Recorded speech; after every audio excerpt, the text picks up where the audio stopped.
Value research Hindi के podcast में आपका स्वागत है। आप सुन रहे हैं फर्स्ट पेज कॉलम, जिसे धीरेंद्र कुमार ने लिखा है। नुकसान की अहमियत। जब कभी मुनाफा ना कमाने वाली कंपनियां आपके पैसे को अपनी तरफ लुभाएं। भारतीय शेयर बाजार एक बार फिर उन आईपीओस की एक नई लहर के लिए तैयार हो रहे हैं जिन्हें आजकल डिजिटल आईपीओस कहा जा रहा है। इनके नाम के साथ नए शब्द जुड़ते रहते हैं, जैसे प्लेटफॉर्म, एआई, टेक्नोलॉजी सक्षम और वगैरह वगैरह। लेकिन मेरी परिभाषा इससे कहीं सरल और सटीक है। ऐसी कंपनियां जो कभी मुनाफा नहीं कमा पाई हैं और शायद कभी कमाएंगी भी नहीं। घाटे में चल रही इन डिजिटल कंपनियों से जो असली नुकसान होता है वो केवल ज्यादा कीमत पर आईपीओ लेकर निवेशकों के पैसे गंवाने तक सीमित नहीं है। ये उस बुनियादी सिद्धांत पर चोट करता है जिस पर मार्केट पर आधारित इकोनॉमीज टिकी रहती हैं। सोचिए, मार्केट इकोनॉमी एक नियंत्रित अर्थव्यवस्था की तुलना में ज्यादा वेल्थ और ग्रोथ क्यों पैदा करती है? कारण है असफलता, यानी फेलियर। एक मार्केट इकोनॉमी की सबसे बड़ी ताकत यह है कि सिर्फ अच्छी कंपनियां ही सफल नहीं होती, बल्कि बुरी कंपनियां असफल होकर बाहर हो जाती हैं। जो बिजनेस मुनाफा नहीं कमा सकते उन्हें जल्दी बंद होना पड़ता है, जिससे संसाधन यानी रिसोर्सेज मुक्त होकर बेहतर कंपनियों में प्रवाहित होते हैं। लेकिन आज का पूरा टेक्नोलॉजी इकोसिस्टम बिल्कुल उल्टे ढंग से काम कर रहा है। पूंजी लगातार उन बिजनेस में जाती है जो टिकाऊ नहीं है, महीनों या सालों तक नहीं, बल्कि दशकों तक नहीं। इसका असर कर्मचारियों, प्रतिस्पर्धियों और ग्राहकों तीनों पर पड़ता है।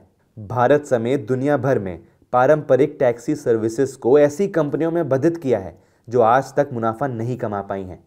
नतीजा ये हुआ कि इन कंपनियों ने किराए बढ़ा दिए, पारंपरिक टैक्सी सर्विसेज तबाह कर दी और चालक व ग्राहक दोनों का नुकसान हुआ। हाल के दौर में क्विक ग्रोसरी डिलीवरी कंपनियां पारंपरिक किराना दुकानों को प्रभावित कर रही हैं। इसके अंजाम का अभी से अनुमान लगाया जा सकता है। असल में ये नया टेक सेक्टर भारत के पुराने पब्लिक सेक्टर जैसा दिखने लगा है, जहां पैसा लगातार आता रहता है, चाहे मुनाफा हो या नहीं, और आखिरकार वो आर्थिक संकट में बदल जाता है। पहले तक तो विदेशी वेंचर कैपिटल और निवेशकों के पैसे से ये सिलसिला चलता था जो जोखिम समझते थे। लेकिन अब जब ये धोखा भारतीय इक्विटी मार्केट में शिफ्ट हो गया है, तो नए पीड़ित वर्ग के रूप में इसके साथ भारतीय खुदरा निवेशक यानी कि रिटेल इन्वेस्टर्स जुड़ गए हैं। इन खुदरा निवेशकों को लुभाने के लिए जो मार्केटिंग मशीनरी तैनात की गई है वो बेहद तेज है। एक ताज़ा उदाहरण लीजिए। एक जानी मानी रिटेल कंपनी जल्द ही अत्यधिक ऊंचे वैल्यूएशन पर आईपीओ लाने की तैयारी में है। हाल ही में एक प्रतिष्ठित निवेशक ने इसी आईपीओ के अनुमानित ऊपरी दायरे में कुछ शेयर खरीदे। ये निवेश राशि भले ही बहुत छोटी हो, लेकिन उसका नाम देखकर हजारों करोड़ रुपए के खुदरा निवेशक ये सोचकर आकर्षित होंगे कि जहां बड़ा नाम है वहां सुरक्षा भी है। लेकिन ये भ्रम है। बड़ी विडंबना ये है कि तकनीक की दुनिया में गूगल या अमेज़न जैसी कुछ ही कंपनियां हैं जो सच्ची सफलता और मुनाफा कमा पाती हैं। इनसे कहीं ज्यादा बड़ी संख्या उन कंपनियों की है जिन्होंने कभी पैसा नहीं कमाया और शायद कभी कमाएंगी भी नहीं। इनमें से कई भारत में भी हैं।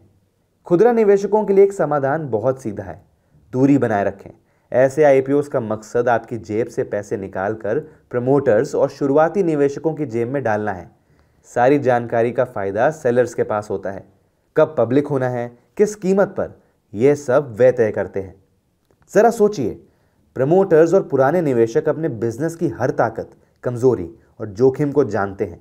वे तभी बेचते हैं जब उनके लिए सबसे मुफीद वक्त होता है, यानी जब वैल्यूएशन ऊंचे हो और बाजार में जोश चरम पर हो।